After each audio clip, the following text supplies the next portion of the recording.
ஆசிரியர் அண்ணா என்ற பெண்ணை முதல் முறையாக சந்தித்ததை விவரிக்கிறார். அண்ணா ஊன்றுகோல்களின் உதவியுடன் ஒரு கருத்தரங்கிற்கு வந்திருந்தார்.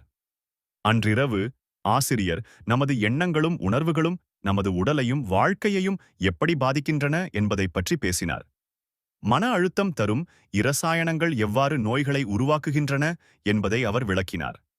மேலும் நரம்பியல் நெகிழ்வுத்தன்மை நியூரோபிளாஸ்டிசிட்டி, மனநரம்பியல் நோய் எதிர்ப்புயியல் சைக்கோநியூரோ இம்யூனாலஜி போன்ற அறிவியல் துறைகளில் சமீபத்திய ஆராய்ச்சிகள் நமது மனதில் இருக்கும் சாத்தியக்கூறுகளின் சக்தியை எப்படி சுட்டிக்காட்டுகின்றன என்பதையும் குறிப்பிட்டார். இந்த உரையை கேட்ட அண்ணாவுக்கு ஒரு உத்வேகம் பிறந்தது. எனது பக்கவாதம், மனச்சோர்வு, பலவீனமான நோய் எதிர்ப்பு அமைப்பு, புண்கள் மற்றும் புற்றுநோயை நானே உருவாக்கினேன் என்றால் அதை உருவாக்கிய அதே தீவிரத்துடன் என்னால் எல்லாவற்றையும் அழிக்க முடியும் என்று நினைத்தார்.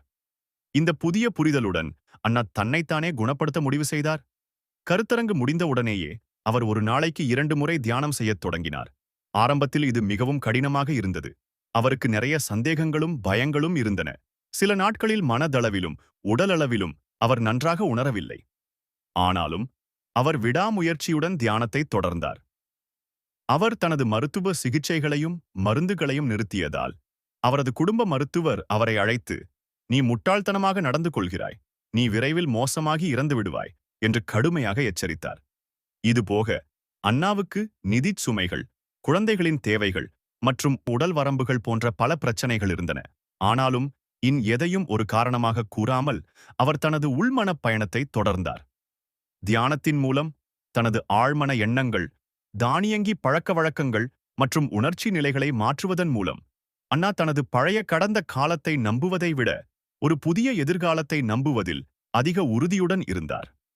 அவர் தனது தியானங்களை பயன்படுத்தி தெளிவான நோக்கத்தையும் உயர்ந்த உணர்ச்சியையும் இணைத்து உயிரியல் ரீதியாக கடந்த காலத்தில் வாழ்வதிலிருந்து ஒரு புதிய எதிர்காலத்தில் வாழும் நிலைக்கு தன்னை மாற்றிக்கொண்டார்.